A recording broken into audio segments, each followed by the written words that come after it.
अब घर घर हुन्छ नि दृढ निश्चयका साथ नेपाल प्रवेश गरेका थिए सफल पनि भएका छन्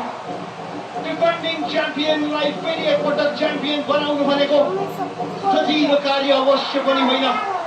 What a beautiful game!